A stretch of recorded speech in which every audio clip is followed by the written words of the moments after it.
In order to create a really strong content strategy, you need to begin by thinking about the kind of topics that your audience is going to be interested in and the kind of format that they're going to want to consume that information in. So, for example, is it going to be information about nutrition or exercise or wellness or mental health or something else? And what kind of format should we be thinking about? And a lot of this comes down to the objective of that piece of content. Is that content there to inspire a relationship with somebody with whom the brand has no existing connection? In which case, sort of motivational imagery, inspirational content, short videos, that sort of thing is really appropriate.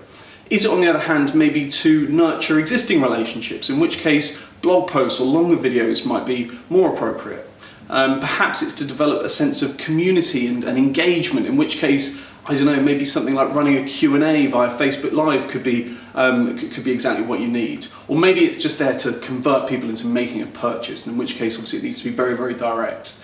So it's really important to consider each of these different topics, these are the formats in which you're going to present them, and ultimately what the objective is. However, even with all that stuff's a little bit generic, right? It's not going to distinguish you necessarily from the competition. So in order to do that, you need to think a little bit bigger. You need to come up with some ambitious idea for your content. What is it that your brand is going to become really well known for? So for example, maybe if you're a training provider, it's going to be developing a blog that becomes famous for its thought leadership. Maybe if you run a boutique studio, it's going to be about running Facebook Live sessions for each of your classes. But it's really, really important to have this kind of almost audaciously ambitious goal in mind, because ultimately that is what's going to separate you from your competitors.